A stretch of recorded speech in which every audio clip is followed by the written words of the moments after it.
नमस्कार, आप देख रहे हैं पीके टाइम्स। आज पीके टाइम्स की पॉडकास्ट विद पीके टाइम्स की श्रृंखला में हमारे विशेष मेहमान हैं रमेश सिंह जी ईंदा, जो भारतीय जनता पार्टी बाड़मेर के जिला उपाध्यक्ष है। आप भाजपा सहित पहले भारतीय जनता युवा मोर्चा एबीवीपी सबसे जुड़े रहे हैं और अलग अलग विभिन्न पदों पर आपने काम किया है। तो आप बाड़मेर के उन कार्यकर्ताओं में से हैं जो पब्लिक को एनी टाइम दिखते हैं और लोगों को लगता है कि ये कार्यकर्ता के रूप में काफ़ी कम से काम कर रहे हैं और इसको लेकर इनके व्यक्तित्व कर्तृत्व भाजपा से जुड़ने की कहानी पारिवारिक पृष्ठभूमि तमाम मुद्दों पर हम बात करेंगे। तो रमेश जी, आज के पॉडकास्ट में आपका बहुत बहुत स्वागत है। धन्यवाद पीके टाइम्स का आप सबका अजय जी। तो बाड़मेर की पब्लिक है जो शहर की हो या बीजेपी से जुड़े हुए लोग हैं, वो आपको बीजेपी के तमाम कार्यक्रमों में हमेशा अग्रणी देखते हैं और कम से कम 10-15 साल मेरे को भी हो गए, मैं लगातार आपको हर कार्यक्रम में आगे देखता हूँ, हर जगह हाजिर देखता हूँ। तो आपको भाजपा से जुड़े हुए कितने टाइम हो गए? सीधा पहला सवाल मेरा। अजय जी, मैं आपको बताना चाह रहा हूँ कि 2003 से जब विधानसभा चुनाव बाड़मेर के अंदर हो रहे थे, तब फर्स्ट बार उसमें चुनाव जस्ट नज़दीक हो गए थे। बीजेपी से तगाराम जी उम्मीदवार थे। तो सबसे पहले जसवंत सिंह जसोल और को देखते हुए उनकी यहाँ से राजनीतिक पृष्ठभूमि, उसके बाद मानवंत सिंह जी जसोल, उनके नेतृत्व में हमने बीजेपी ज्वाइनिंग की थी। हम 15-20 जने युवा थे। उस समय हमने भारतीय जनता पार्टी का दामन थामा था। जब चुनाव को जस्ट 10 या 15 दिन ही बचे थे, मेरे उसमें 17.5 साल एज, 18-17 के पास ही था मैं।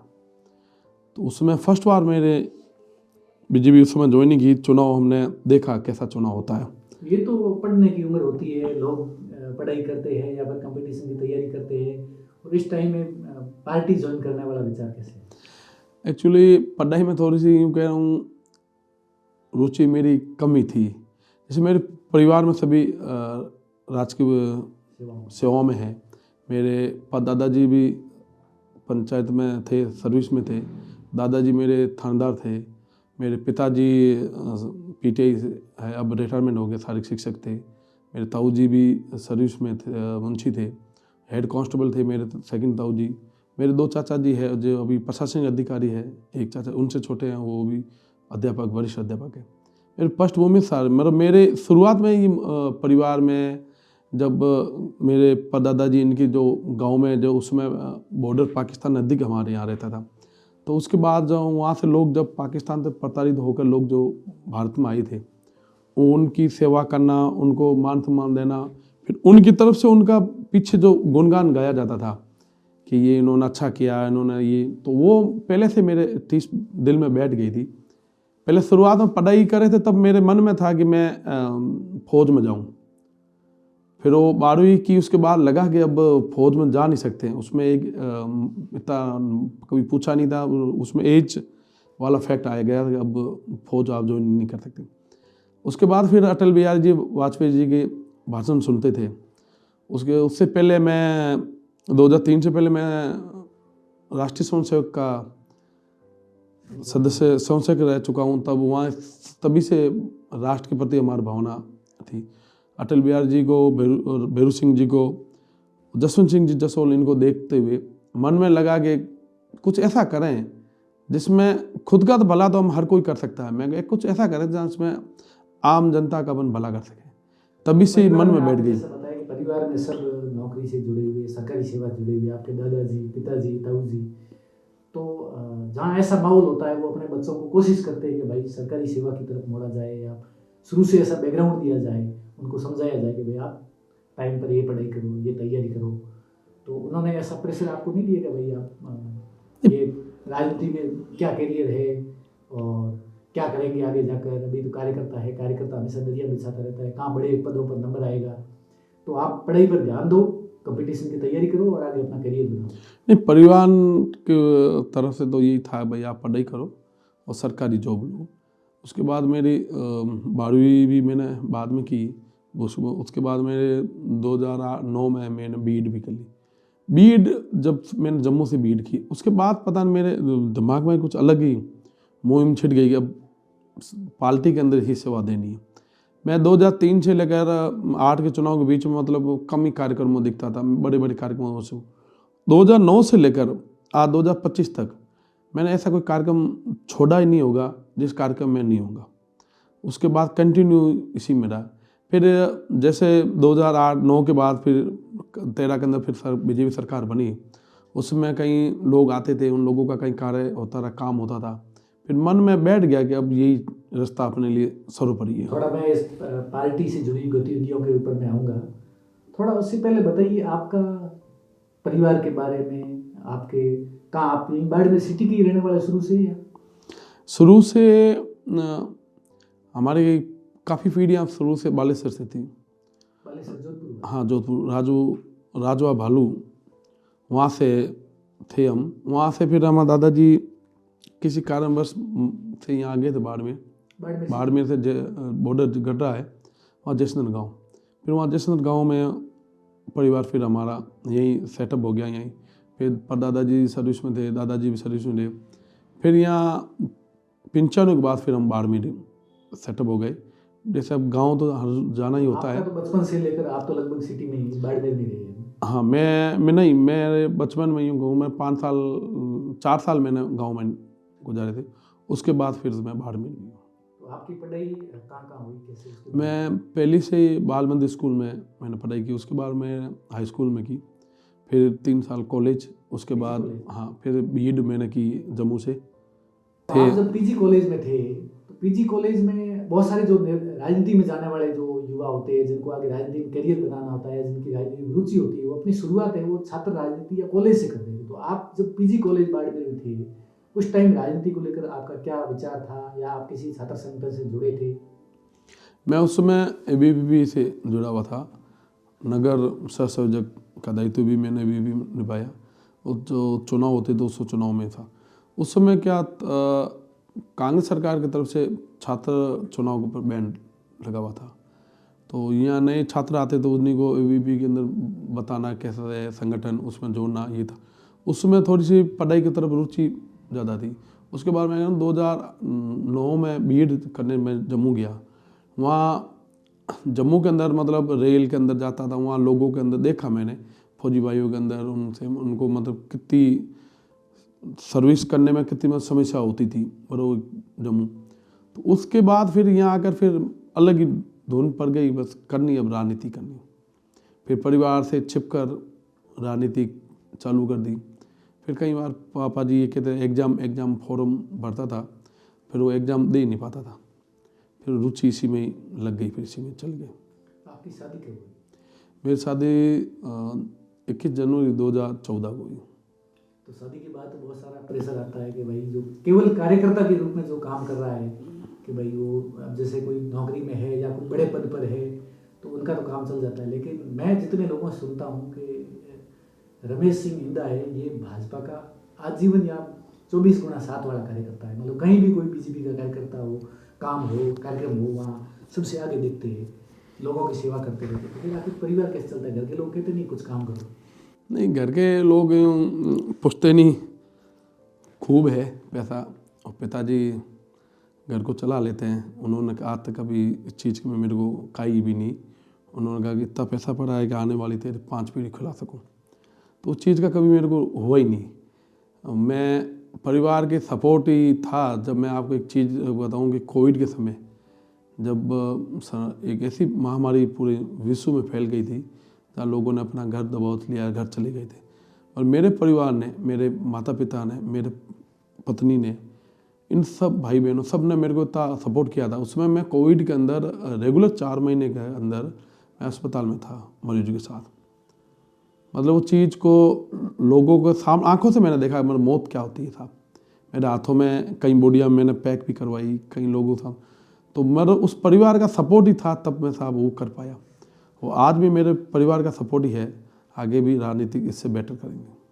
तो मतलब आपका जो जीवन जहाँ तक मैंने देखा है, आपके परिवार के लोग, शुभचिंतक लोग, रिश्तेदार, दोस्त, उनका कहना नहीं, आपका जीवन तो एक वो सेवा करने वाले समाज सेवी या कार्यकर्ता टाइप का। फिर आपको पार्टी से जुड़े होने कार्यकर्ता होने का क्या फायदा? ये था कि शुरुआत में एनजीओ बना लो, वहाँ अपने स्वयंसेवक जोड़ो, फिर आप सेवा करो। फिर आप पार्टी से जुड़े हुए, लेकिन काम एनी टाइम आप सेवा वाले करते हैं।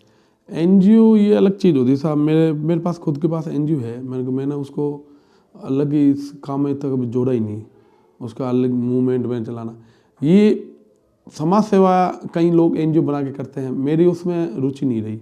मेरी रही कि धरातल पर अपना काम करना है, चाहे कुछ भी हो।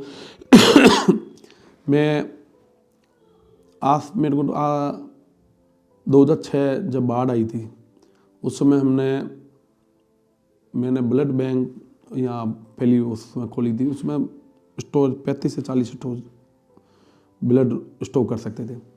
तब मैंने अब उस बैनर को नाम नहीं दिया था, यूँ ही काम करता था, रक्तदान उस समय करता था। आज लगभग 52 बार मैंने खुद ने में रक्तदान कर दिया। और था रक्तदाता समूह है मेरे नाम, मैं खुद उसको चलाता हूँ। पक्षियों के लिए परिंदा अभियान, मतलब उस समय फर्स्ट हमने बॉर्डर तक उस पक्षियों के लिए परिंदा अभियान चलाया था। वो आज भी निरंतर चल रहा है। वो उस समय चलाया जब कई लोग हम पे मतलब मजाक में हंसते थे, क्या ये क्यों नाटक कर रहे हो। एक्चुअली क्या था, वो फर्स्ट टाइम था बाड़मेर में, कभी लोगों ने देखा ही नहीं कि मतलब परिंदा इस टाइप होता। मैंने ये कुंभार जी थे, उनसे गुजरात से वो परिंदे मंगाए थे। क्या ये लोग प्लास्टिक डाल रहे थे, मैं उसमें क्या है मिट्टी का एक मंगाया था, उसमें 3 छेद करके यूँ चैन डाल को लगवाना था। तो वो बॉर्डर तक हमने लगवाए थे। कहीं आज भी कहीं वो जाते हैं ना, लोग याद करते हैं कि आपके परिंदे लगवा। अब तो कहीं देखता हो ना फेसबुक पर, व्हाट्सएप पर, न्यूज़ों में, अब तो उसका भरमार हो गया साहब। अब तो हर कोई लगाता है, पहले लोग उसमें डरते थे। आप रक्तदान खुद कितनी बार करते हैं? मैं खुद 52 बार रक्तदान कर चुका हूँ। ये आपने पहली बार रक्तदान कर? हाँ, मैंने पहली बार रक्तदान 2007 में किया था। उस समय मैं आपको ये बताऊँ, रक्तदान के समय जब उस समय हम करते थे रक्तदान, तो मैंने रतन जी भवानी, अभी वर्तमान तहसीलदार है, उनको देखकर मोटिवेशन हुआ था मेरे को। मैंने उनको उन्होंने उस समय मेरे साथ 50-60 बार 50 बार कह रहे थे किया था। मैं उनको देख करके मैंने कहा ये कर सकते तो मैं क्यों नहीं कर सकता हूँ। उस समय मेरा वजन भी कम था, शरीर भी पतला था। उसके बाद मैंने हिम्मत करके की, मेरे परिवार वालों को भी बताया नहीं। तो ये रक्तदान को लेकर अपने आप में भ्रम है या हकीकत है? कोई भी रक्तदान करता है तो डरते क्यों लोग? क्या शरीर में कमजोरी वगैरह आ जाती? क्योंकि आपने 50 बार रक्तदान किया है, तो आपकी बात में वजन होगा और सही बात मानी जाएगी। मैं कह रहा हूँ कि ये आप अभी तो काफ़ी फर्क आ गया। मैं 2006 से आपको बात बताऊँ, उस समय 6 से लेकर 15 तक मैं आपको बताऊँ, ये कई लोगों में क्या आम पढ़े लिखे लोगों में, मैं कहूँ एक अनपढ़ अलग, पढ़े लिखे लोगों में भ्रांति आती। बस उसके परिवार के अंदर अगर रक्त देने की ज़रूरत होती थी तो पैसा देखता था, किसी को कहता पैसा ले लो आप रक्तदान। हमने कहा पैसा दे के हम रक्तदान आज देते ना कल देंगे। उस समय हम कई लोग आते, इमरजेंसी में एक्सीडेंट होता है, उसके साथ कोई नहीं होते, हम उस समय रक्तदान कम लिमिटेड होता था, मतलब दीवारों पर नाम लिखा हुआ होता था इस ब्लड ग्रुप का ये आदमी है, बहुत कम मिलता था। 15 के बाद हमने फिर कई जनों ने बैठ कर रक्त समूहों ने हमने सोचा कि यार अपन रक्त दे रहे हैं, सामने वाला इंसान ऐसे ले जा रहा है, वो अपने परिवार या उसके माता पिता को आज रक्त की आवश्यकता है, वो अपने परिवार को रक्तदान नहीं दे सकता है, तो आम या अपनी आवश्यकताओं को कब अपने को देगा। तो आपने ज़्यादातर जो रक्तदान 52 बार किया है, तो ज़्यादातर किस टाइप से या किस मौके पर करते हो? किसी को ज़रूरत है जाके कर दिया, या फिर किसी का जन्मदिन वगैरह कुछ खुशी के मौके पर करते हो, या फिर? शुरुआत में मैंने जैसे रक्तदान चाहिए था उस हिसाब से इमरजेंसी में जाके करता था। फिर चाहे पार्टी के हो, कई महापुरुषों की जयंतियाँ हो, कई सामाजिक कार्यक्रम हो, उसमें भी मैंने खूब बार किया। जोधपुर में मैं भी किया, जयपुर में भी किया है, 2 बार बीकानेर में भी किया है, अहमदाबाद में भी किया। परिवार के लोगों का क्या कहना है, आप इतना रक्तदान करते हो कमजोरी आ जाएगी वगैरह? ये तो परिवार वाले कहते हैं। अब उनको मैंने समझाया, मैं को आज तक मेरे को कुछ हुआ तो नहीं, क्योंकि खून देने से कुछ नहीं होता है। खून देने से शरीर में नया खून आता है, नया शरीर बनता है, नई ऊर्जा आती है। मैं कहता हूँ अगर ब्लड आदमी देता है तो उसमें शरीर उसका तंदुरुस्त रहता है, कोई नुकसान नहीं, उसको फ़ायदा ही है। मैं कह रहा हूँ कि अजीत, मैं जब फर्स्ट बार ब्लड दिया तो मेरा शरीर इस टाइप का था, मैं कह रहा पतला, वो आज दिया हूँ आपके सामने देख रहे हो, कोई 1% भी उसमें कोई खराबी नहीं रहती है, वो फ़ायदा ही है। अब मैं वापस राजनीति कर रहा हूँ। 2003 में आप पहली बार जब भाजपा से जुड़े, तब भारतीय जनता पार्टी के प्रत्याशी थे तग्गाराम चौधरी, जो एमएलए बने, 5 साल एमएलए रहे। उसके बाद अगले 15 साल लगातार कांग्रेस के यहाँ पर विधायक चुने गए, और अब भाजपा से समर्थित कहें या भाजपा की कहें, डॉक्टर प्रियंका चौधरी एमएलए, तो कौन भाजपा के कार्यकर्ताओं के लिए 15 साल एक तरीके का वनवास या सूखा रहा है। तो ये कार्यकाल आपके लिए कैसा रहा, क्योंकि आप जैसे कार्यकर्ता लगातार समर्पित होते हुए पार्टी के ग्राउंड पर काम करते, फिर भी बीजेपी का एमएलए यहाँ जीत नहीं पाता, तो उस ये कार्य समय आपके लिए कैसा रहा और आपको कैसा लगा। एक्चुअली भारतीय जनता पार्टी के लिए 15 साल बहुत मुश्किल थे। मुश्किल ये था कि 15 साल से कांग्रेस के एमएलए सीट थे, भी मुख्यालय के हेडक्वार्टर सीट थी, और 15 साल से कांग्रेस के ही एमएलए थे। उनके समय आप लोग अभी भी स्थितियाँ देख रहे हो, बाड़मेर की क्या स्थितियाँ हैं, रोडों की देख सकते हो, हर चीज़ में देख सकते हो। और बाड़मेर जहाँ आगे बढ़ना चाहिए जब पीछे बढ़ रहा है। नगर परिषद में भी बोर्ड इनका ही था। अब ये 23 वाले चुनाव हुए हैं, हमारे उम्मीदवार दीपक जी थे सिंबल, बीजेपी सिंबल से, वो हार गए थे। निर्दलीय उम्मीदवार प्रियंका जी जीते और कांग्रेस के आ रहे हैं। डबल नहीं, संगठन जो हमें सर्वोपरि कहती है उसी संगठन के ऊपर हम काम करते हैं। संगठन वाले मुख्यमंत्री जी से मिलती है, मंत्रियों से मिलती है, उनको कामकाज मिल रहा है। कल परसों को ही अपन कार्यक्रम देखे, इसमें गजेंद्र सिंह जी शेखावत के साथ वो मंच पर थी, उन्होंने उनकी तारीफ की। नहीं, एक्चुअली क्या होता है कि निर्दलीय उम्मीदवार कहीं से जीतते हैं, वो पीछे वो पर्दे में, आगे पर्दे में होकर किसी एक पार्टी को वो समर्थन देते ही हैं। तो अभी प्रियंका जी भारतीय जनता पार्टी को उनका समर्थक ही है। तो भारतीय जनता पार्टी ने अभी मैं कह रहा हूँ 2 सालों के अंदर बाड़मेर को लेकर भी कई ऐसी जन कल्याण योजनाएं, कई कार्य ऐसे अच्छे किए।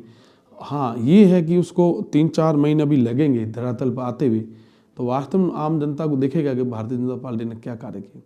मैं आपको बताऊं, 15 साल थे, कहीं भी हम कहीं भी निकल जाते थे, चाहे बाजार हो, उसमें एक शौचालय तक नहीं मिलता था जहाँ अपने गाँव की महिलाएं, बहन बेटी हो या पुरुष जा सके। आज आप सिटी से निकलोगे, कम से कम आप 5-6 आपको मिल जाएंगे। वो ठीक है, लेकिन 2023 के विधानसभा चुनाव में प्रियंका चौधरी को जितवाने में तो कहीं न कहीं भाजपा और संघ के कार्यकर्ताओं का ही योगदान कहा जाएगा, क्योंकि भाजपा के वोट जो यहाँ के प्रत्याशी थे दीपक कड़वासरा, उनको तो 5,000 वोट है। भाजपा के कोर वोट बैंक की भी कम से कम 15-20 हज़ार तो यहाँ होंगे ही होंगे, जो कट्टर वोट जिनको कहते हैं। तो इसका मतलब यही होगा कि प्रियंका चौधरी को जिताने में भी योगदान तो भाजपा और संघ के कार्यकर्ताओं का ही है। ये अपने अपनी विचारधारा है। जैसे मैं मेरी सोम का कह सकता हूँ, मेरा शुरुआत में ध्येय ये रहा है कि party symbol, Bharatiya Janata party ने जिसको सिंबल दिया है वही हमारा उम्मीदवार हो, चाहे वो किसी पार्टी अदर से आकर या चुनाव लड़े। जैसे आपको मैं समझा लूँ, कर्नल सोनाराम जी, नहीं, जैसे बात करें मेवाराम जैन है, वो 3 बार जीते यहाँ से, तब भी बीजेपी के कार्यकर्ता के वोट है, वो बीजेपी का जो प्रत्याशी था बाड़मेर से, उसके वोट 35,000 40,000 लगभग आते ही कम से कम। लेकिन अब की बार ये वोट 5,000 पे कैसे चलेंगे। तब तो यही होता है ना कि प्रियंका चौधरी को जिताने में तो भाजपा और संघ के कार्यकर्ता ही थे ना। मैं ये कह रहा हूँ कि जैसे जनता का आदेश होता है, जनादेश होता है। जनादेश ने मूवमेंट उनका एक तरफा पहले से बन गया था, तो उनका सबका मूवमेंट था कि भाई 15 साल से जो बाड़मेर का तहस नहस हुआ है, उस कुशासन को हटा के सुशासन ले आना है। तो उनका मूवमेंट था साहब, वो आम जनता कहते हैं ना, किसी को राज सिंहासन दे देती है, किसी को नीचे गिरा देती, तो सब उन्हीं के हाथ में होता है। तो उनको वही जची हुई थी भाई 15 साल से जो बाड़मेर का हाल है, बेहाल हुई है बाड़मेर, उसको समाप्त करना है। हम जैसे मैं मेरी कह सकता हूँ, मैं भारतीय जनता पार्टी का कार्यकर्ता था, तो हमारा उम्मीदवार था, उम्मीदवार के लिए हमने मेहनत की। अफसोस है कि हम उतने तक नहीं पहुँच पाएंगे, अब जमात जब्त भी हो गई हमारी। तो आप राजनीति के, मैं आपको मुख्यतः कार्यकर्ता मानता हूँ, लेकिन आपने संगठन में अलग अलग पदों पर भी काम किया है, क्योंकि जो लोग ज़्यादातर जानते हैं वो आपको एक कार्यकर्ता के रूप में देखते हैं, क्योंकि इतने लंबे समय तो हर कार्यक्रम में भाग लेने वाले ऐसे कार्यकर्ता भी पार्टी को बहुत कम मिलते हैं। तो एक कार्यकर्ता के रूप में कोई भी पार्टी का कार्यकर्ता है, उसको आप किस तरीके से देखते हैं, उसको कितना फायदा मिलता है। मैं आपको बताऊं, मैं बूथ अध्यक्ष से मैंने शुरुआत की, धीरे धीरे मैं मंडल युवा मोर्चा में आया, फिर मेन बॉडी युवा मोर्चा में आया, फिर मंडल में आया, फिर जिले में आया, फिर जिले में भी जिला उपाध्यक्ष हूँ मैं। मेरे पास शुरुआत से मैंने कार्यकर्ता हूँ, मैं खुद एक आज भी कह सकता हूँ मैं कार्यकर्ता ही हूँ। ठीक, कितना बड़ा हो कार्यकर्ता ही रहता है। मैंने देख कई कार्यकर्ता होते हैं वो सोचते हैं कि हम इस पार्टी से जुड़े हैं तो वो देश सेवा के लिए। मैं आज आपको बता रहा हूँ कि ये भारतीय जनता पार्टी ने अभी नए पंचायत समितियाँ जो बनाई, राजस्व गांव बनाए, ग्राम पंचायतें बनाई, ये सारे हमारे जो बूथ लेवल पर जो कार्यकर्ता बैठता है उन सबसे राय मशवरा करके सभी नेताओं ने, एमएलए ने, सब ने वो बनाई। आप देख सकते हो इससे पहले एक परिसमन हुआ था, उसमें आप देख सकते हो कितने कार्यकर्ताओं उनके आपस में विद्रोह हुआ। एक अलग पार्टी अपन को नहीं कहना, मैं मेरी पार्टी की बात कर रहा हूँ कि इतनी सबसे ज़्यादा बाड़मेर के अंदर बनी। कार्यकर्ता तो असंतुष्ट है, वो आरोप नहीं नहीं ऐसा कहीं आरोप भी नहीं लगाते लगा। हैं कि ज्यादातर पंचायतें हैं वो कांग्रेस वाले कार्यकर्ता है, वो सांठ गांठ करके वो अपनी बना ले गए। ऐसा मैं कह रहा हूँ जो हमारे कार्यकर्ता ने ही कहा है वही पंचायत बनी है। मैं कह रहा हूँ अपवाद के अंदर जो आपस में कोई दो मैं कह रहा हूँ अजय जी, दो कार्यकर्ता को आपस में होगा या चार कार्यकर्ता एक ही ग्राम पंचायत में आ रहे होंगे, अब उनमें से संतुष्ट कोई चाह रहा है कि भाई ये मेरे गांव लो, कोई चाह रहा है कि ये नाम इस ग्राम पंचायत का रखो। अब नाम भी एक रख सकते हैं, उसका क्षेत्र भी अपन होता है, सीमित होता है, उसमें कोई एक दो कार्यकर्ता नाराज हो गए हो, बाकी लगभग चाहे शिव हो, चाहे चौटन हो, चाहे गुड़ामालानी हो, चाहे बाड़मेर हो, सभी जगह कार्यकर्ता संतुष्ट है। आज मैं आपको कह रहा हूँ कि राजस्थान सरकार के 2 साल हुए हैं, कल से परसों से रथ यहाँ से रवाना हुआ है, कल से कार्यक्रम चालू हुए हैं। अब हर पंचायत में आप जाके देखो मतलब भव्य स्वागत हो रहा था। कल का ही मैं आपको बताऊँ डोंगरों तला समिति बनी। परिसीमन वाली बात की है, आपको लगता है परिसीमन जो बीजेपी ने जो करवाया है, जो बीजेपी के कार्यकर्ताओं की मंशा के अनुरूप हुआ है, उसका फायदा आगामी पंचायती राज चुनाव में भाजपा को मिलेगा? श्योर मिलेगा। कारण ये कि सीमित भारतीय जनता पार्टी ने 2 साल के अंदर जो हमारे मुख्यमंत्री जी ने कहा था भाई 5 साल का जो विजन लेके चले थे वो उन्होंने 2 साल के अंदर कर दिया। मैं कह रहा हूँ पहले चल अपने बॉर्डर एरिया है, यहाँ बच्चा माँ बाप खेती बाड़ी करके उस बच्चे को पढ़ा रहे थे, पढ़ाने के लिए उसको आगे जैसे अपने भेजा, वो बच्चा खुद कंफ्यूज था कि मैं एग्ज़ाम दूं या नहीं दूं, क्यों तारीख दी, एग्ज़ाम समय पर होगा नहीं होगा, एग्ज़ाम हो भी जाता समय पर फिर विचार होता पेपर आउट हुआ नहीं हुआ, ठीक है, इंटरव्यू का था फिर वो उसमें था कि आप क्या करेंगे, मगर वो कभी एग्ज़ाम सक्सेस हुए ही नहीं। 5 सालों में आप देख सकते हो आज ये भजन लाल जी सरकार के नेतृत्व में ये है कि बच्चा एग्ज़ाम दे रहा है, उसको मैं कह रहा हूँ 2023 के बाद 24 और 25 के अंदर जितने भी एग्जाम जितने इंटरव्यू सभी के कॉल हो सभी को नौकरी लगी। पहले किसानों को कांग्रेस ने घोषणा की थी कि भाई अब 1150 रुपये हम पेंशन देंगे, और आज 1250 पेंशन भारतीय जनता पार्टी दे रही है। आज किसानों को लोन निंग के अंदर आप देख सकते हो, और हर सुविधा दे रही। पहले कितना फायदा आम जनता को मिल रहा था, अब कितना फायदा मिल रहा हो, ये आम पब्लिक खुश है तभी तो लोग आ रहे हैं। मैं कह रहा हूँ किसी ग्राम पंचायत के अंदर आप जा रहे हो, सरकार से अगर लोग खुश नहीं है तो लोग कैसे आएंगे, कोई नहीं आता है। लोग खुश है तभी लोग आ रहे हैं। मैं आपको कह रहा हूँ कहीं अभी हमने जो शेड्यूल बनाया तो कहीं पंचायतें या गांव ग्रामीण हमसे छूट गए गांव, तो लोगों के ओलों में आने चालू हो गए। हमारे नेताओं इन सबके पास उन्होंने कहा हमारा गाँव छोड़ा क्यों, हम सरकार से इतने लाभार्थ, हम भव्य स्वागत करेंगे हम आपके रथ का आपका। आजकल एक ऐसा भी कहा जाता है कि राजनीति के अंदर जाति और समाज की बहुत बड़ी महत्वपूर्ण भूमिका है, और कई नेता है, बड़े नेता होते हैं, वो इस बात को इनकार भी करते नहीं नहीं जाति कुछ नहीं, सबका विकास वगैरह। लेकिन आप राजनीति में जाति और समाज को किस तरीके से देखते हैं और इसकी भूमिका को कितना महत्वपूर्ण मानते हैं, इसका कितना असर होता है? मैं ये कह रहा हूँ कि अपने यहाँ शुरुआत में ही राजनीति के अंदर यही नहीं पूरे देश में है, प्रदेश में, अलग अलग राज्यों में अलग अलग राज्यों में जाति कई जगह आप कह रहे हो जातियों को वर्चस्व है, वहाँ जातियों का ही आदमी निकलता है। कई जगह ये है कि विकास देखते हैं आदमी निकालते हैं, उसमें कोई जाति विशेष देखा ही नहीं जाता है। कई ऐसे भी नेता है जो अपने खुद आज नहीं लड़ रहे तो अपने परिवार में ऐसे किसी को लड़ा रहे हैं। कई जगह ऐसे भी आज मैं आपको कह रहा हूँ भजन लाल जी शर्मा हमारे संगठन के महामंत्री रहे, उनको खुद को नहीं मालूम था कि मैं चुनाव लड़ूंगा, वो चुनाव लड़ाएगा। चुनाव लड़ने के बाद उनको ये विश्वास नहीं था कि मैं सीएम बनूंगा। तो वो भारतीय जनता पार्टी ने उनको लाके सीएम पद पर दिया। आज हमारा राष्ट्रीय अध्यक्ष कल बने, उनको भी ही बिहार के चुनाव में वो पैसे भी 4 बार पहले एमएलए रह चुके हैं उनके परिवार से, 5 बार उनको मंत्रिमंडल में अभी लिया है और वैसे ही कल उनको बना दिया। तो ये बाकी पार्टियां जातियों पर निर्भर रहती है, भारतीय जनता पार्टी कभी जातिवाद कैडर नहीं रही, इन्होंने कार्यकर्ता को ही सर्वोपरि आपको माना। लगता है भाजपा कार्यकर्ताओं की पार्टी? हाँ, मैं अजय जी आपको एक और चीज़ कह रहा हूँ, जैसे रमेश सिंह नाम के कई लोग घूम रहे होंगे, मैं ये नहीं कहता हूँ कई लोग हो रहे, पर आज मैं रमेश सिंह इंदा हूँ तो मतलब मेरे पार्टी की बेस पर आज चाहे मैं कहीं भी सरकारी डिपार्टमेंट जाऊँ, कहीं गांव जाऊँ या कहीं भी जाऊँ ना, तो लोग मेरे को कहते हो भारतीय जनता पार्टी का आदमी है। आज मेरी पार्टी के पीछे मैं हूँ, तो मैं मेरी पार्टी को अपनी माँ मानता हूँ। मेरे लिए सर्वोपरि शुरुआत में भी वो थी, आज भी मेरे, और जब तक जीऊँगा तब तक मेरी सर्वोपरि थी। पार्टी के निर्णय हमारे लिए सर्वोपरि सर। आपको पार्टी में काम करते हुए 20 साल से अब लगातार कार्यकर्ता के रूप में काम कर रहे हैं, अभी तक पार्टी ने जो आपको जिम्मेदारियां, जो पद जो दिए हैं, क्या आपको लगता है आपके वो काम को देखते हुए पर्याप्त है, आप उससे संतुष्ट हैं पूरी तरीके से? ये देखो, संतुष्टि ये है कि संगठन क्या देखता है, क्या करता है, वो संगठन के ऊपर है। मेरे को जो भी कार्य दिया गया है, चाहे मैं उस कार्य को कभी बड़ा छोटा नहीं मानता हूँ, मेरा ध्येय ये रहा है कि संगठन ने जो अपन को कार्य दिया, पार्टी ने जो अपन को कार्य दिया, वो अपन को निष्ठा भाव से करना है। मैं कई कार्यक्रमों को मैं खुद संयोजक होता हूँ, मेरे को मन में लालसा ये नहीं रही कि मैं आगे जाके चेयर पर बैठूँ या मैं कार्यकर्ता के हिसाब से सबके साथ घुल मिल कर अपन को, पार्टी सब कुछ देखती है, देश और जरूर आज आपका जो मन की इच्छा है देश और जरूर पूरी होगी।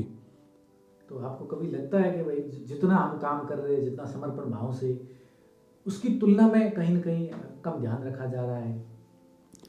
मैं अजय जी आपको बताऊं, अभी 5-6 महीने हुए जिलाध्यक्ष के, हमारे 5 महीने हुए जिलाध्यक्ष की नियुक्ति हुई। जिलाध्यक्ष की नियुक्ति के समय मैं ये कह रहा हूँ, यहाँ से कई नाम गए, कई परिवार आए, नॉमिनेट हुए, मैं अपने आप को सौभाग्यशाली मानता हूँ कि मेरा जयपुर में नाम तो चला जिलाध्यक्ष के लिए। तो मेरा नाम हुआ चलना, मतलब मैंने तो कोई सिफारिश लगाई नहीं थी, ना कोई अप्रोच थी मेरी, और वहाँ मेरा नाम चलना मतलब एक जयपुर से कई लोगों के नाम फ़ोन आए, कई नेताओं के फ़ोन आए, बायोडाटा मांगा किया, तो मतलब पार्टी ऊपर से देखती है कि कौन सा कार्यकर्ता क्या काम कर रहा है। अब हर एमएलए अपने, जैसे यहाँ 4 विधानसभा जिले में 4 एमएलए बन सकते, उससे ज़्यादा बना नहीं सकते, तो ये जिला प्रधान है, सरपंच है, जिला परिषद है, डेलीगेट है, पार्षद है, ये पद सारे जनप्रतिनिधित्व के पद है, ये कार्यकर्ताओं की तरफ से ही भरे जाएंगे।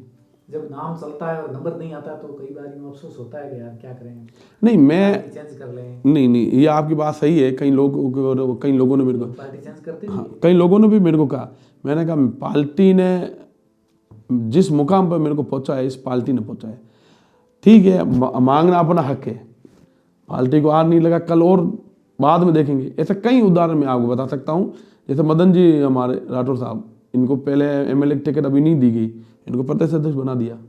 संगठन में कई ऐसे राजनीतिक नियुक्तियां, पोस्टें कहीं भी है, तो उनको उचित जहाँ लगेगा जाति समीकरण के हिसाब से तब देखकर वो देंगे। मैं ये क्यों सोचूं, मैं कई जनों ने मेरे को कहा, मैंने कहा अभी मेरी उम्र भी नहीं हुई, उम्र तक जाएंगे तब जरूर सबका प्रेम अपर रहेगा जब, तो वो ऊपर सब कई लोग कहते हैं कि यार उनको क्या मालूम, वो एक वॉच करती है, ये नहीं है कि आप कितना काम क्या। तो आज मैं कह रहा हूँ ना, मैं अपने आप को अभी जैसे 6 तारीख को हम मुख्यमंत्री निवास पर मीटिंग थी, तो हम पार्टी के कार्यकर्ताओं की मीटिंग थी, हम सब गए सीएम साहब के साथ, भोजन उमार सबका था, हम साथ बैठे, तो ये सब उस पार्टी की बहस हुआ। तो कहीं तो पार्टी देखती है कार्य, तभी तो चीज़ होती। एक व्यक्तिगत तौर पर, पारिवारिक तौर पर, एक सामाजिक कार्यकर्ता के तौर पर आप जो काम कर रहे हो, उसके साथ साथ एक पार्टी का कार्यकर्ता होने के नाते आपको उसका कितना फायदा मिलता है उस काम में? जैसे व्यक्तिगत कोई काम है या कोई समाज सेवा से जुड़ा हुआ काम है, तो इसका फायदा आपको एक राजनीतिक कार्यकर्ता के रूप में वो इसका कैसे फायदा मिलता है? मैं अजय जी हूँ, मैंने शुरुआत में कभी भी चाहे प्रशासन के अंदर हो चाहे आम जनता, मैंने कभी किसी से पार्टी वाली भाषा रखी नहीं। अपने आम नागरिक अपनापन के हिसाब से उनके साथ रहे, अपनापन के हिसाब से उनका कार्य करते हैं। मेरे पास दिन में मैं करूँ कई जनों के फ़ोन आते हैं, चाहे हॉस्पिटल के लिए हो, कहीं कोई काम के लिए हो, तो मैं कभी ये नहीं देखता हूँ है उनके काम, वो परेशान होकर अपने पास आया तो उसका काम होना चाहिए, वाजिब है, वाजिब होना चाहिए। कई कार्यकर्ता भी आते हैं काम के लिए, वाजिब काम होते हैं, जैसे छोटे यही स्तर के काम होते हैं, कई काम करवाए ऐसे कहीं भी हुए। मैं कई लोगों का क्या होता है कि मैं इतना ज़्यादा नहीं रखता हूँ, सामने वाला आया उसका काम हो गया, वो खुश अपन खुश। तो उसमें कौन सी विचारधारा का, कौन सी पार्टी का, ये ध्यान रखते हो या ये तो एक्चुअली क्या है कि जनहितार्थ काम आता है तो उसमें पार्टी नहीं देखी जाती है, जनहितार्थ में सबका काम आ रहा है, वो कौन सी पार्टी से है वो अपनों करना। पर्सनल किडनी की लाइजिन काम होते हैं वो तो फिर उसमें आता है उनको काम, हमारे कार्यकर्ता उनका करने आप जो पड़ते हैं। समाज सेवा के काम करते हुए आम दिनों में किसी का काम कर दिया, तो बाद में जब चुनाव आते हैं तो वापस उसको संभालते हुए भाई अभी पार्टी को वोट दो या इसका फायदा मिलता है? मिलता है। मैं आपको बताऊं अजय जी, कोविड के अंदर पता नहीं असंख्य मेरे पास होंगे, कई लोगों का क्या फ़ोन किस पास आया, कहीं उसके परिवार से मेंबर था, बनाया मिलाया, किसी परिवार को बेड नहीं मिला, सब कुछ। मैं इस कोविड के अंदर मैं कह रहा हूँ कम से कम 3000 नए लोग मेरे से जुड़े, मैं उनसे जुड़ा 3000 लोगों से। आज उनके घर में शादी ब्याह फंक्शन होता है या कोई फंक्शन होता है छोटा मोटा, वो मेरे को याद करते हैं, भाई साहब एक बार आप आओ। ये पूरे बाड़मेर क्षेत्र के अंदर कई लोग मेरे को याद करते हैं। तो आज उनके समय क्या था, मैं उस परिस्थिति में था, अपन ने काम किया, उसमें कोई अपन ना जाति देख सकते, ना धर्म देख सकते, ना कोई पार्टी देख सकते। उस समय मानवता ही सर्वोपरि थी, और हमारी वैसे भी पार्टी हमें ये सिखाती है राष्ट्र सर्वोपरि। तो उस समय मानवता के साथ जो भी इंसान आया अपन ने उसकी सेवा की, आज लोग वो मेरे को याद करते हैं उस कार्यक्रम। तो मेरे दिल में संतुष्ट होती है कि यार अपन ने किसी के लिए कुछ किया है तो याद करता वो अपने लिए बहुत बड़ा है। तो आने वाले टाइम में आपको क्या लगता है, पार्टी आपके साथ आपके सेवा के काम को देखते हुए आपको क्या और नई जिम्मेदारी दे सकती है? ये तो संगठन के ऊपर निर्भर है, राष्ट्रीय प्रदेश के नेताओं के ऊपर। हमारा मेरा ये ध्येय है। राजस्थान के मुख्यमंत्री है भजनलाल शर्मा, ये काफी 3 बीजेपी की जो राजस्थान के प्रदेश अध्यक्ष अलग अलग रहे, उनके कार्यकाल के अंदर प्रदेश महामंत्री रहे, तो उनका बाड़मेर भी प्रवास लगातार आना जाना होता रहता था।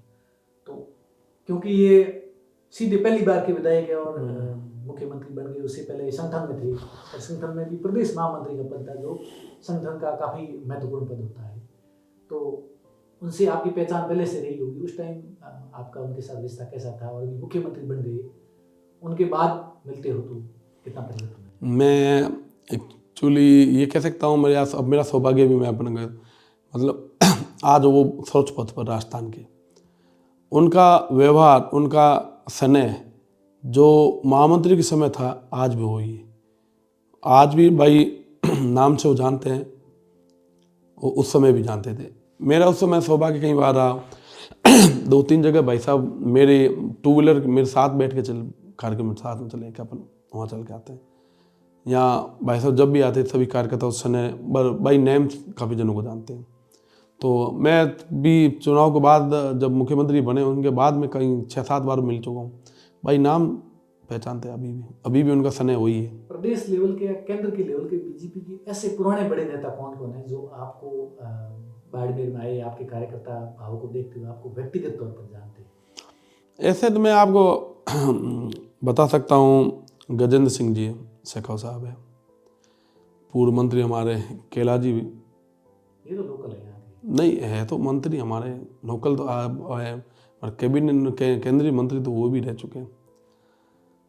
राष्ट्रीय भी महासचिव है तरुण जी चुग भाई साहब, और अमित शाह जी जब आए थे उस समय यहाँ थे। शिवराज सिंह जी है बिहार के मंत्री, अभी कैबिनेट मंत्री है ललन सिंह जी वो है, अर्जुन जी मेघवाल है, वसुंधरा जी। मैं आपको एक छोटा सा मैम का तो काफ़ी स्नेह हमारे ऊपर रहा है। मैं यहाँ एक आगजनी घटना बाड़मेर में घटी थी, तो मैम को मालूम पड़ा था, उन्होंने ट्विटर फेसबुक उस पर पोस्ट की थी, और कोविड के अंदर मैम ने 2 बार मेरे से वीडियो कॉल से बात भी की थी। हाँ, मतलब उनके पास जब ये सूचना गई कि भाई हमारे कार्यकर्ता काम कर रहे हैं, उन्होंने पोस्ट भी, मैम का तो आज भी स्नेह हमारे ऊपर। सतीश पूनिया, सतीश जी प्रदेश अध्यक्ष रहे तब से भी, उससे पहले भी सीपी जोशी जी हैं, राजेंद्र राठौर साहब है और के विश्नोई जी है, अर्जुन जी मेघवाल साहब ये भी है। ऐसे काफ़ी नेता हैं, यूँ नहीं कि मैं गिनाऊँ तो काफ़ी नाम है, सभी का स्नेह बरकरार है। तो इन नेताओं को व्यक्तिगत भी जानते हो या इनके स्टाफ वगैरह से पूरा टच से मान लो कभी मिलने जाए तो काम वाम करवा सकते हैं? ये मैं एक आपको कह भी दूँ, मेरी कमज़ोरी भी मैं मानता हूँ कि ये जब आते हैं तो मैं साल में 1-2 बार इनसे बातचीत होती है या फिर इनसे जाता हूँ तब मिलना मेरा होता है, मगर मैं कई लोग होते हैं मैं पीछे ठीक है, कभी कोई नहीं। बाढ़ में आ गए आप वरिष्ठ कार्यकर्ता हो, आपको मान लो उनको लगता है भाई ये बहुत एक्टिव कार्यकर्ता है, तो मिल गए, गले मिल गए, बातें कर ली। लेकिन जब काम पड़ता है तो आपको पता है बड़े नेताओं से मिलना या उनसे बात करना बहुत मुश्किल होता है, तब कैसे संपर्क? नहीं, अपन ने कई ऐसे भी काम लोगों के थे या जब बड़े नेताओं इन सबको मैं कह रहा हूँ भेजा ना, तब बाकायदा सारे काम हुए। तो नेता से व्यक्तिगत तौर पर होते हैं या उनका पूरे सिस्टम से आप? नहीं, व्यक्तिगत तौर पे मैं तो कोई काम होता है तो उनसे डायरेक्ट उन्हीं से कहता हूँ, उन्हीं से थ्रू हो जाता डायरेक्ट।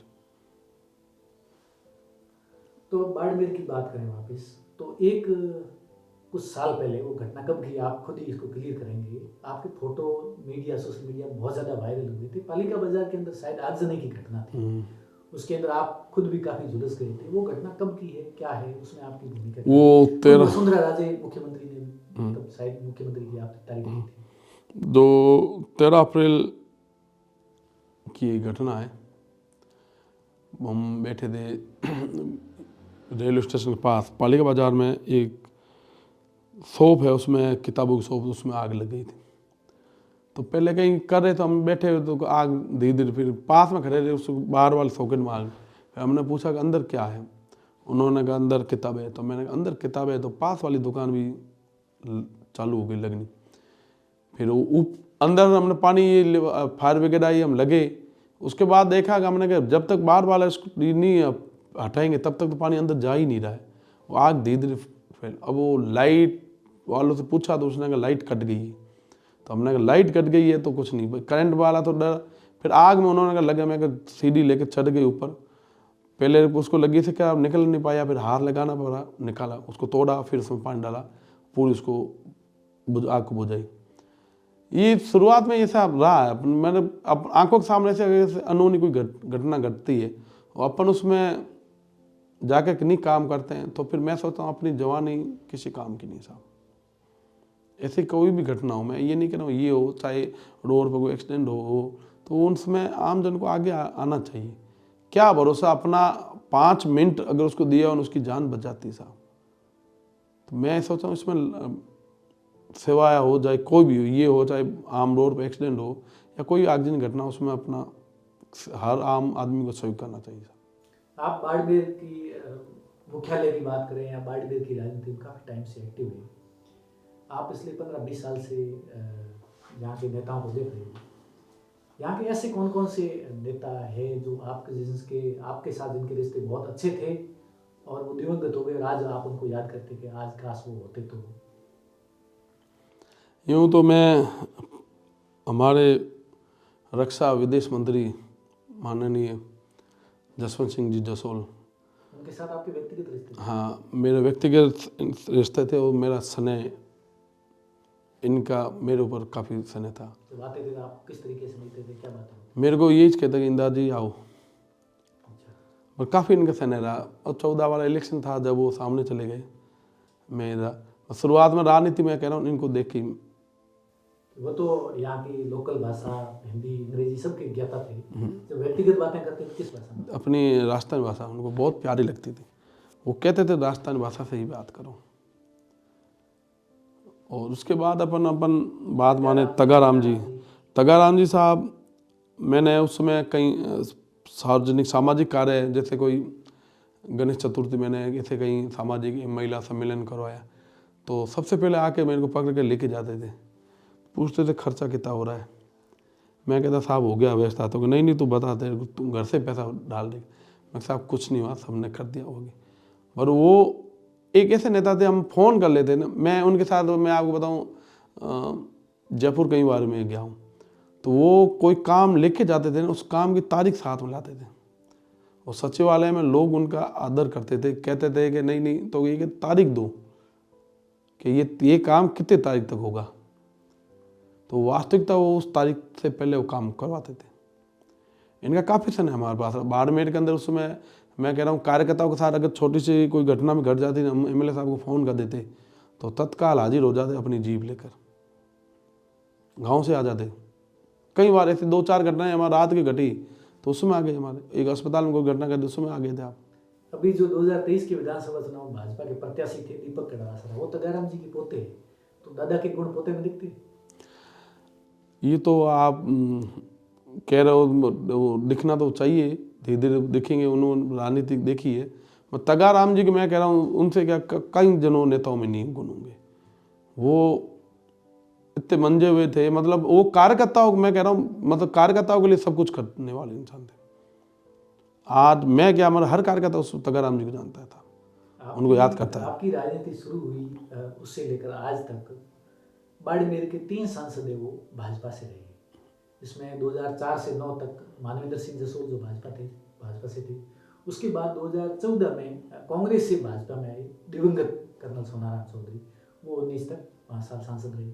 उसके बाद 2019 से 2024 तक बाड़मेर के सांसद रहे कैलाश चौधरी, जो केंद्रीय मंत्री भी रहे। इन तीनों के सांसद कार्यकाल को आप अलग अलग भाजपा कार्यकर्ता के तौर पर कैसे देखते हैं और आपका उसका अनुभव क्या है? मैं कह रहा हूँ मेरे प्रति इन तीनों का स्नेह था। आज भी कर्नल साहब को छोड़कर आज भी दोनों सांसद हैं, उन दोनों का स्नेह। मानवेंद्र सिंह जी ने उस समय कई काम विकास के करवाए। कर्नल साहब जब कांग्रेस छोड़ के बीजेपी में आए तो यहाँ कई ऐसे कार्यक्रम होते, कई सबसे पहले मेरे को बुला के पूछते थे कैसे क्या करना। मतलब वो उनका स्नेह, मतलब मैं कहूँ ना, बहुत था। वो हमें कई चीज़ों के लिए भी कहते भी थे कि यूँ करो, आगे बढ़ो, ये करो। मतलब उनका मतलब परिवार की तरफ से स्नेह था। कैलाश जी का बड़े भाई की तरफ से स्नेह रहा है, वो आज भी है, आगे भी रहेगा। उसमें तीनों का कार्यकाल देखें, तीनों का कार्यकर्ताओं के प्रति काफ़ी मतलब सॉफ्ट कॉर्नर रहे। मैं कार्यकर्ता, अगर कई नेता होते हैं ना, कोई कार्यकर्ता आता है वो कहता है कि बड़ा लीडर आया नहीं है, और इन तीनों सांसदों ने कभी ये चीज़ नहीं देखी। कार्यकर्ता आया है तो कार्यकर्ता का काम सबसे पहले, कार्यकर्ता ने उनको प्रेम से बुलाया तो सबसे पहले कार्यकर्ता को जाना। और इनका स्नेह आज भी उन बराबर है।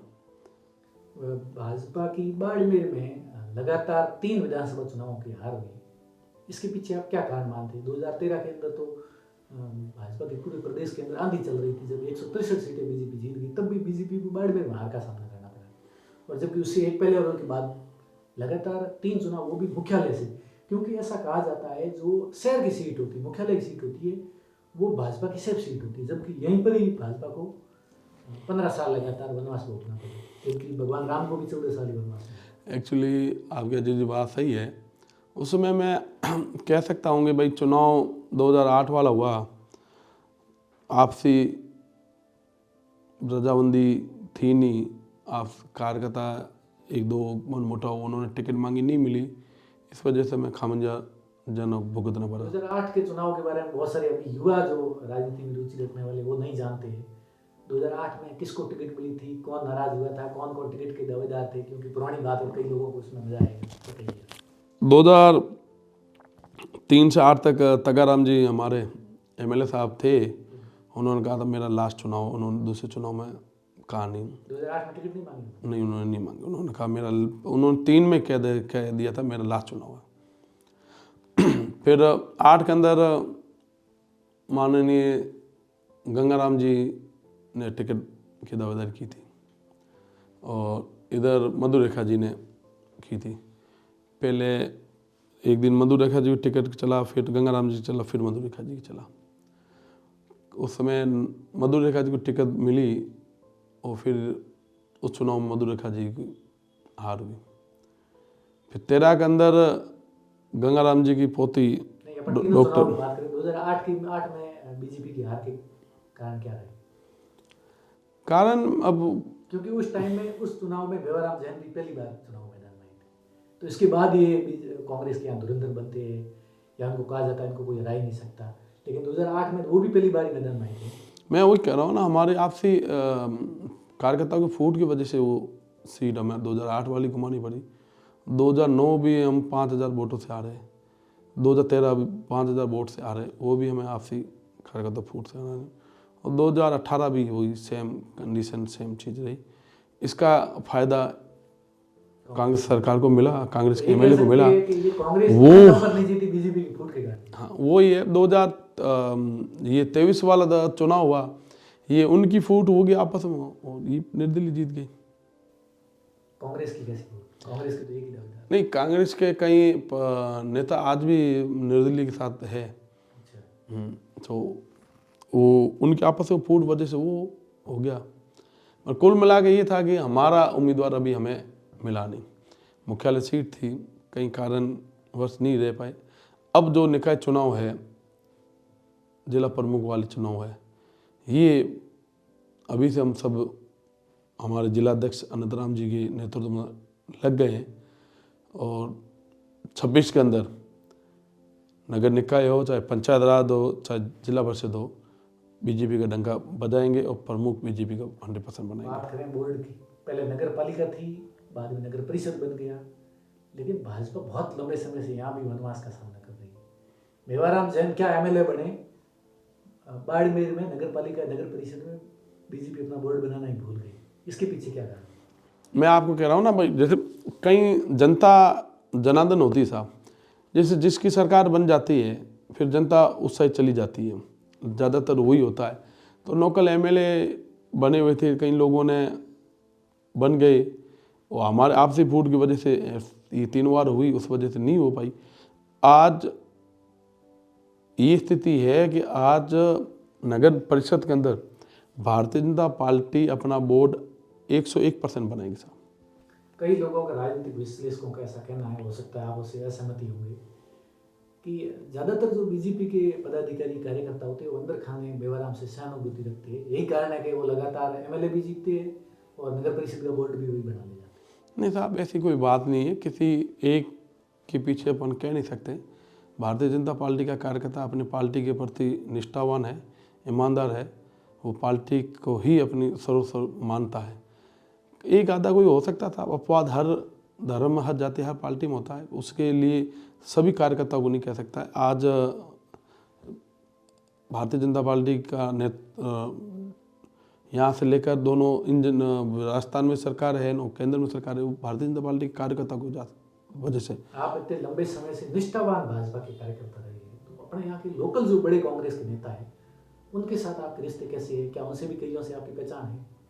नहीं, एक्चुअली मैं कह रहा हूँ ना, जैसे पहचान तो संगठन में हमने जो काम किया है, जैसे कोविड हो, कई ऐसे सामाजिक कार्य किए, तो वो चर्चा है। तो मैं तो कभी उनसे मिलना होता ही नहीं मेरा। नहीं, कभी सामाजिक कभी ऐसे ही नहीं, दूर से राम राम हो जाती है, वो राम राम कर लेते तो अपन कर लेते हैं, राम राम हो जाती है। बाकी व्यक्तिगत में दूरी ही रहती है। पर कई दूसरे मित्रों से बातचीत होती है ना, तब वो लोग बताते हैं। बड़े नेता जैसे माराम चौधरी हो गए, हरीश चौधरी हो गए, अमीन खान जैसे पुराने नेता है, आप भी, ये भी लंबे टाइम से आपके बराबरी में ही राजनीति में से कभी एमएलए रहे, कभी मंत्री रहे, और आप भी बीजेपी के सक्रिय कार्यकर्ता है, तो उनसे कभी टकराव होता है, राम राम होती है? नहीं, राम राम तो होती है साहब, बाड़मेर के नेता है, चलो मतभेद हो सकता है, मनभेद नहीं हो चाहिए। ये मेरी उम्र ही नहीं होगी उनसे, मेरी डबल उम्र इन्होंने राजनीति की था। ये नहीं, अपनी जगह ये सही होंगे, और इनकी पार्टी अलग है, हमारी पार्टी अलग है। जैसे कोई राजा होता है अपने देश के, कोई भी बराबरी के एक दूसरे की मदद करते हैं। जैसे कभी कांग्रेस की सरकार नहीं आती, बीजेपी की सरकार होती है, बीजेपी की नहीं, कांग्रेस की नहीं होती है, तो नेता एक दूसरे की अंदर खाने मदद करते हैं, तो कोई छोटा मोटा काम ले जाते कांग्रेस के लोग कर देते हैं। नहीं, मैं कह रहा हूँ ना, हमारी सरकार अगर नहीं है, सामने 5 साल पहले कांग्रेस की सरकार थी, तो हम कभी भी कहीं नहीं गए चौखट पर। हमने उस समय कह दिया राज आएगा अपना, उस समय काम करेंगे कार्यकर्ताओं का। अभी जो नगर निकाय के चुनाव आगे होने वाले हैं, इसमें आप बाड़मेर में बीजेपी का भविष्य किस तरीके से देखते हैं, और उसमें आप अपनी भूमिका किस तरीके से देखते हैं? ये संगठन जो भूमिका देंगे उसी संगठन के हिसाब से करेंगे। मगर अब के हमने मैं आपसे कह रहा हूँ कि जिलाध्यक्ष जी के नेतृत्व में हमने वार्डों के अंदर किस उसकी भौगोलिक स्थितियाँ देखकर किसको उम्मीदवार बनाना है, करना है, वो हमने चालू काम कर लिया। बाड़मेर के जो 3 बार विधायक रहे हैं बेवाराम जैन, वो एक सीडी के चक्कर में काफ़ी टाइम कांग्रेस से उनका निष्कासन भी हो गया और उसके बाद उनको कोर्ट से राहत मिली और अभी कांग्रेस में उनकी वापसी भी हो गई है, वो सक्रिय भी है। तो वो राजनीतिक रूप से कितने कमज़ोर हुए हैं, क्या इसकी कमज़ोरी का फायदा बीजेपी को मिलेगा? एक्चुअली वो हमारी पार्टी की नहीं है, विरोधी पार्टी के है। कमजोरी तो हुई तभी वो एमएलए चुनाव हारे। एमएलए चुनाव के बाद में ये कम नहीं, पहले चुनाव तो कमजोरी कुछ थी तभी वो हारे ना। आज उनका पार्टी आपस में वो एक जाजम पर नहीं है कि हमें तो मतलब नहीं है उनकी, हमारे विरोधी दोनों ही विरोधी है, पार्टी तो दोनों। अब उनके जिला अध्यक्ष वो एमएलए साथ में ही नहीं बैठते हैं, तो इसका बेनिफिट तो मिलेगा ही ना मुझे। तो आप क्या जनता, चाहते हैं, कांग्रेस में फूट बनी रहे? हाँ, हम तो ये चाहेंगे सामने फूट 2 या 4 हो, हम तो यही चाहेंगे। पर ये है कि आम जनता अब के मानस बना के बैठी है कि अब के 100% नगर निकाय चुनाव जो शहर की सरकार होती है वो अब के बीजेपी की सरकार बनाएंगे। वो बीजेपी, हम आम जनता से मैं भी ये कहना चाहता हूँ, एक बार आप हमें सरकार दो, फिर आप 5 सालों को देखो कि विकास कितना होता है, कैसे तो होता है। अभी पंचायती राज के चुनाव और नगर निकाय के चुनाव दोनों ही साथ में आने वाले, तो आपकी रुचि वो पंचायती राज वाले चुनाव में कहीं पंचायत समिति सदस्य, जिला परिषद सदस्य के माध्यम से उसमें है, या फिर नगर निकाय वाले जैसे नगर परिषद में कहीं वार्ड? मैं अजय जी आपको कह रहा हूँ, जैसे यहाँ 4-5 वार्ड ऐसे हैं बाड़मेर में, वो लोग चाह रहे हैं कि आप यहाँ से मत चुनाव लड़ो। नगर पालिका है, नगर परिषद? हाँ, नगर परिषद। गाँव में भी लोग चाह रहे हैं कि आप यहाँ आके सरपंच लड़ो। तो एक जगह ऐसी जिला परिषद सीट है, वो कह रहे हैं कि ये सीट आ जाए, आप जिला परिषद सीट लड़ो। मेरा अभी संगठन के बारे, संगठन जो मेरे को आदेश देगा, चुनाव लड़ना है चाहे ना लड़ना है, वो संगठन को कई पड़ेगा। बार संगठन को भी अपनी ताकत दिखानी पड़ती है, प्रेजेंटेशन देना पड़ता है कि भाई देखो ये मेरा वार्ड है, इसमें मैं इतने साल से काम कर रहा हूँ और इसमें मेरी ये ताकत है, ये जातीय क्षेत्रीय समीकरण या मेरे को लोग इतने पहचानते हैं और मेरे को यदि टिकट तो मैं कर सकता हूँ, प्रेजेंटेशन देना पड़ता है। तो आपको क्या लगता है? मैं अजय जी आपको ना, मैं पार्टी से विरुद्ध कभी गया ही नहीं हूँ। पार्टी मेरे लिए सर्वोपरि है। संगठन में जो बैठे हैं संगठन के नेता, जो वो चाहेंगे कि मेरे को चुनाव लड़ना है, चाहे नगर निकाय चुनाव लड़ना है या ग्रामीण चुनाव लड़ना है, तो वो पार्टी डिसाइड कर लेगी। पार्टी कह रही है आपको चुनाव नहीं लड़ना है, किसी को लड़वाना है, इनको जितवाना है, तो मेरे को वो कार्य करना है तो वो कार्य करूँगा। वो उन्हीं के ऊपर, मेरी इच्छा नहीं है, मन में ये नहीं है। देखो, चुनाव जनप्रतिनिधि बनना हर कोई चाहता है, ये नहीं कि इच्छा मेरी नहीं है। संगठन से मेरी सर्वोपरि इच्छा ही नहीं, संगठन मेरे लिए सर्वोपरि है। वो जो कहेगा कि चुनाव लड़ना है तो लड़ लेंगे, वो कहेंगे नहीं लड़ना है, संगठन का काम करना है, संगठन काम करेंगे।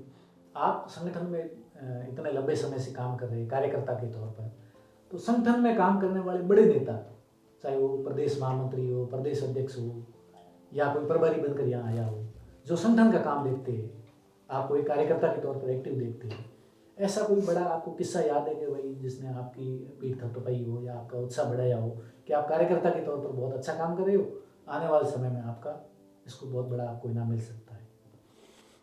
ऐसे तो ये घटना, काफ़ी घटनाएं हुई जैसे तो चुनाव होते हैं, विधानसभा चुनाव है चाहे लोकसभा चुनाव है, यहाँ हमारे प्रभारी आए 18 के चुनाव से बाद में आए, तो कई नेताओं ने भी कहा है कि आप इस लेवल है। मैं आपको एक छोटा सा किस्सा सुनाऊंगा। 2018 का चुनाव था, तो कार्यालय प्रभारी में ही था, चुनाव समाप्त हुए उसके बाद लोकसभा का चुनाव है। लोकसभा चुनाव के अंदर मेरे को कोई 12 कमेटी बनती है, उसमें कोई व्यवस्था, मैंने कहा जो नेता आएंगे उनको देखना करना, उनको ऊपर जाकर वो नाम मेरा चेंज हो गया, कार्यालय प्रमुख बना। मैंने कहा मेरे उसमें नाम ही मेरा, तो ऊपर में कहा कि राष्ट्रीय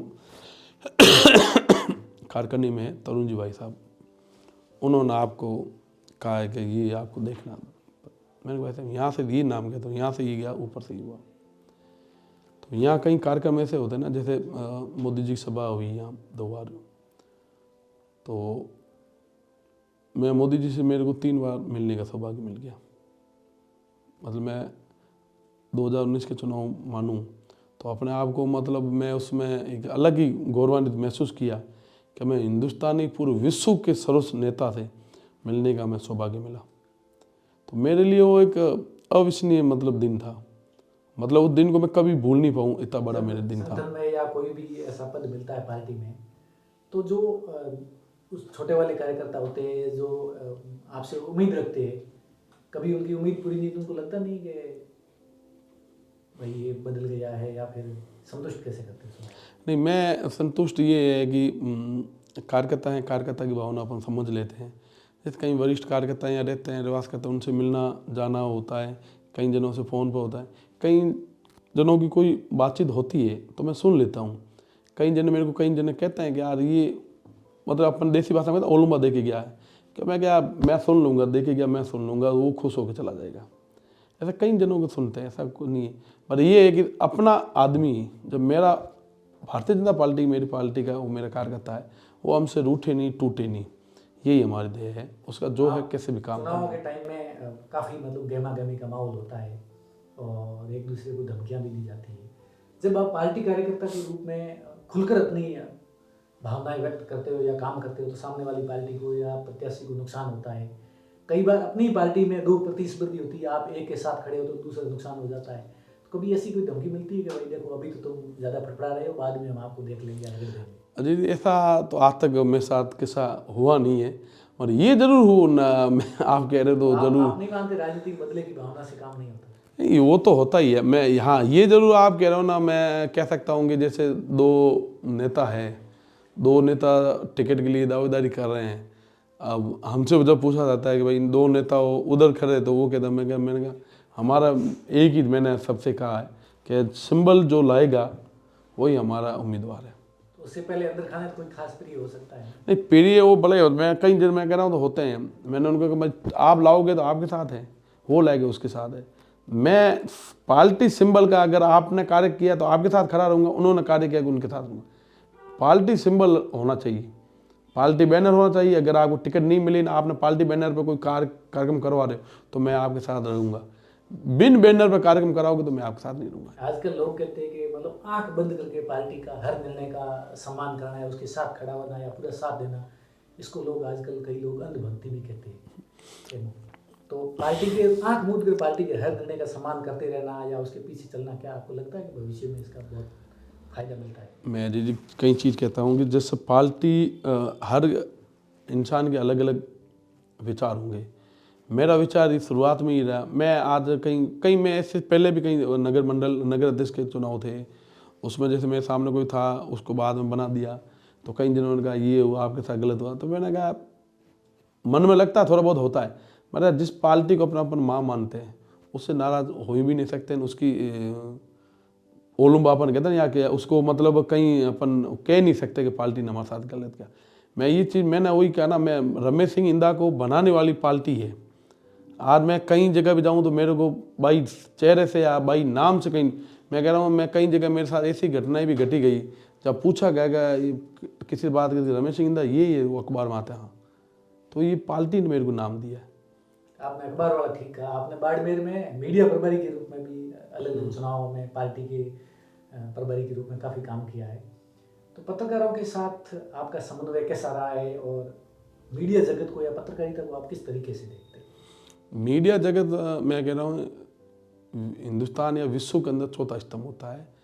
देखो कई नेता या कई ऐसे होंगे जो कई भी कहते हैं कि भाई मीडिया वाले हमारे प्रति या हम सरकार के प्रति, मीडिया वाला कोई गलत नहीं लिखता, वो आम जन की भावना को ही लिखता है। कई लोगों को लगता है कि एक तरफा लिखता है कोई, मैं उसको गलत नहीं मानता हूँ। मैं कहता हूँ वो स्पष्ट लिखता है, वो आम जनता की जो भावना होती है वही लिखते हैं, वो अपनी भावना नहीं लिखता। आम जनता की समस्या होती है, वो जन समस्या को लेकर वो लिखते हैं, उनको मुद्दे उठाते हैं। आज मैं कह रहा हूँ कि मीडिया है तभी तो सभी लोग जागरूक हैं। आज जैसे आप लोगों ने कोई खबर चला ली, या मैं कह रहा हूँ हमारा नेता हमारे नॉलेज में उसका नहीं था, आप लोगों ने उसको उठाई तो हमने उसको किया तो हमारे नॉलेज में चीज़ आएगी। पर हम मानते हैं कि हमारे हेड मास्टर है मीडिया वाले, मैं तो मानता हूँ, बाकी तो पता नहीं। अपने स्कूल में पढ़ते ना, अपन नहीं पढ़ पाते हैं, हेड मास्टर जी अपन को मारते हैं। मैं अपने जीवन में मैं मानता हूँ मीडिया हेड मास्टर है। मैंने अगर कितने भी कार्य किए हैं तो मेरे जो सामाजिक कार्य या राजनीतिक कार्य को अगर आम जनता तक पहुंचाना करना किया है, ये मेरे सभी बाड़मेर के पत्रकार भाइयों ने किया है। और मैं इस स्तर पर बैठा हूं तो मैं इनकी सबकी मेहरबानी से बैठा हूँ। अभी वापस राजनीति वाला सवाल आएगा, भले कितने मीठी बोल दो। बाड़मेर की विधायक है डॉक्टर प्रियंका चौधरी, राजस्थान की भजनलाल सरकार के 2 साल पूरे हो गए, तो प्रियंका चौधरी के कार्यकाल के 2 साल पूरे हो गए। आप डॉक्टर प्रियंका चौधरी के विधायक कार्यकाल के 2 साल के इस विधायक कार्यकाल को किस तरीके से देखते हैं और उसको 10 में से कितने नंबर देंगे? देखिए, मैं ये कह रहा हूँ, जैसे बाड़मेर विधानसभा के अंदर राजस्थान सरकार के 2 साल हो गए हैं। बाड़मेर विधानसभा के अंदर मैं आपको कह रहा हूँ, शहरी और ग्रामीण के दोनों को मिलाकर अभी 35 करोड़ की रोडों का काम स्वीकृत हुआ है। मैं कह रहा हूँ 500 हैंडपम्प एक साथ मैं पहली बार मैंने सुने होंगे इस बाड़मेर विधानसभा में हुए, पर एक साथ 500 हैंडपम्प। बाड़मेर विधानसभा के अंदर ये चलो केंद्र का काम है, रेलवे स्टेशन आप देख सकते हो, मेडिकल कॉलेज पूरा भारत में कितने बने हुए हैं, और ये भी 2-3-4 महीनों बाद धरातल पर आ जाएगा। ये बहुत बड़ा, मतलब मैं कह रहा हूँ अपने बॉर्डर एरिया पे जो लोग रह रहे हैं उनको दूर दराज इलाज के लिए जाना पड़ता था, वो नज़दीक जाएंगे, यहीं उनको सुविधा मिलेगी। इसके बाद ये पंचायतें जो अपन ने देखी, आज से पहले इतनी कभी नहीं बनी, अभी बनी है। बाड़मेर विधानसभा में पहले समितियाँ 2 थी, एक और एक्स्ट्रा और बन गई, 3 समितियाँ बन गई, विशाला साथ में लेकर डूंगरतला 2 और बन गई और 4 हो गई। उसके बाद स्कूलें हैं जो कई सालों से जर्ज हालत में थी या कर्मोन्नत करनी थी, वो भी अभी काफ़ी हुई। आंगनवाड़ी केंद्र कई जगह ऐसे थे जहाँ पर कम जगह आंगनवाड़ी केंद्र नहीं थे, वो भी अभी काफ़ी जगह खोल दिए। ये धीरे धीरे मैं अगर काम गिनाना चाहूँ ना, ऐसा नहीं है कि लोगों को दिखता नहीं है कि काम, मैं कह रहा हूँ छोटे लेवल से आपके काम निकालना आप चालू करें तो ऐसे हजारों काम हुए जो आम जन तक वो काम पहुँचा, आम जन तक उसका काम हुआ है। एक और बाड़मेर के निर्दलीय विधायक है रविंद्र सिंह भाटी, वो भी पहले उन्होंने भाजपा ज्वाइन की, इसके बाद उनको टिकट नहीं मिली तो निर्दलीय हो गई। उससे पहले वो यूनिवर्सिटी में भी टिकट मांग रहे थे, टिकट नहीं मिली, वो निर्दलीय जीते। इसके बाद उन्होंने 2024 का निर्दलीय चुनाव लोकसभा का भी लड़ा। तो उनको भाजपा किस तरीके से देखती? कभी वो भाजपा का समर्थन करते, कभी भाजपा से टिकट मांगते, लेकिन रहते निर्दलीय। मैं आपको कार्यकर्ता के तौर पर उनके प्रति आपका रवैया क्या है? देखो, वो कुछ भी कहूँ, आज शिव के समाने एमएलए है, निर्दलीय है, अपन मानते हैं, और मैं ये हमारे लिए तो एमएलए हमारे स्वरूप सिंह जी खारा है भाई, हमारी पार्टी के उम्मीदवार वही थे तो वही हमारे एमएलए। आम जन का देखो, चाहे अभी मैं मेरी खुद की ग्राम पंचायत को हूँ, मैंने 5 राजस्व 5 गाँव क्या 5 ग्राम पंचायत दी थी भाई साहब को, वो मेरी 5 मेरे गाँव 6 के 6 जैसे कहा वैसे हुआ है। कहीं रोडें थी, स्कूल कन्वर्ट थे, तो जीसस थे, जो हमने गडरा वासियों ने जो बैठकर हमने हमारे एमएलए स्वरूप सिंह जी को दिया, वो सारा काम हुआ है। वो रविंद्र सिंह जी निर्दलीय है एमएलए, अब उनसे हम कह भी क्यों नहीं सकते, हमारी पार्टी की नहीं है, तो हमारी पार्टी के जो एमएलए हम तो उसी को स्वरूप मानेंगे। बाड़मेर के 3 जिलाध्यक्ष रहे जो हाल फिलहाल के, जिनके साथ आपके रिश्ते कैसे, उनका कार्यकाल कैसा रहा आपको बताएं? अदूराम मेघवाल, स्वरूप सिंह खारा और अभी अनंत राम विष्णु। मैं कह रहा हूँ आदूराम जी के साथ मेरा आज एमएलए हैं, उस समय एमएलए नहीं थे, जिलाध्यक्ष थे, तो आज भी वो स्नेह बरकरार है। स्वरूप सिंह जी बड़े भाई साहब, मतलब आज भी वो छोटे भाई जैसे स्नेह देते हैं, पहले भी छोटे भाई जैसे स्नेह देते हैं। युवा जिलाध्यक्ष अभी अनंत राम जी है, वो भी मेरे भाई साहब ही हैं। उस स्नेह इनका बरकरार है, संगठन में चाहे छोटा काम हो बड़ा काम हो, मैं इनके पास कभी लेके गया हूँ या इन्होंने मेरे को कहा, वो काम हमने किया आपस में। आपके व्यक्तित्व से जुड़े हुए, कृतित्व से जुड़े हुए, भाजपा कार्यकर्ता के रूप में, एक समाजसेवी के रूप में काफ़ी सारे सवाल आपसे पूछे और आपने बहुत अच्छे उत्तर दिए। अंत में मेरा एक सवाल है, आने वाले 5 साल में रमेश सिंह ईंदा खुद को कहाँ देखते हैं और किस रूप में देखते हैं? क्या क्या कर सकते हैं, क्या भूमिका मिल सकती है? देखने के लिए तो साहब मैं ये कह सकता हूँ भाई, कहते हैं ना क्या, मन में विचार या मन में ख्वाब तो खूब है साहब। अब ये मन में है ख्वाब, आपके भी, मेरे मन में जो मेरे को लेकर है वो भी आपको भी है मेरे को लेकर। मैं ये आपको विश्वास दिलाता हूँ, वो ख्वाब 100% इन 3 सालों क्या 2 सालों के अंदर होंगे, वो 100% होंगे। क्यों संगठन काम देखता है, संगठन आदमी की निष्ठा देखता है। तो मैं सोचता हूँ कि मेरे जो काम संगठन के प्रति किया हुआ है इसका फल मेरे को जरूर मिलेगा। तो ये ब्रेकिंग हेडिंग बन सकती है, आने वाले 2 साल रमेश सिंह इंडिया के लिए हो सकते हैं निर्णायक, मिल हाँ, सकती है कोई बड़ी मिल सकती है। संगठन काम देखती है, विश्वास भी है हमें मिलेगा। तो पीके टाइम्स के जो हमारे दर्शक हैं, जो देखने वाले हैं, आपको चाहने वाले हैं, उनको आपका कोई संदेश है स्पेशल लास्ट? मेरा सभी से ये निवेदन है कि अपन सब लोग बॉर्डर के नज़दीक रहते हैं, तो मैं ये सोच रहा हूँ कि बॉर्डर के नज़दीक रहना मतलब सेना से भी ज़्यादा अपनी जवाबदारी होती है। सैनिक कहीं दूसरे राज्य से आते हैं, वो अपनी यहाँ सेवा दे रहे हैं, उनकी वजह से अपन आज बेफिक्र गए या बे आराम की नींद अपन ले सकते हैं, ये उन सेनाओं की बदौलत से। मैं ये सोच रहा हूँ कि बॉर्डर इलाका है, यहाँ पहले काफ़ी कम चीज़ें घटनाएं घट रही, आज आए दिन ये घटनाएं अपने यहाँ काफ़ी घट रही है, चाहे नशे को लेकर हो, चाहे अपराध को लेकर हो। मैं सभी से निवेदन ये कहना चाहता हूँ कि राष्ट्र के लिए आप सर्वोपरि अपना तैयार रखें।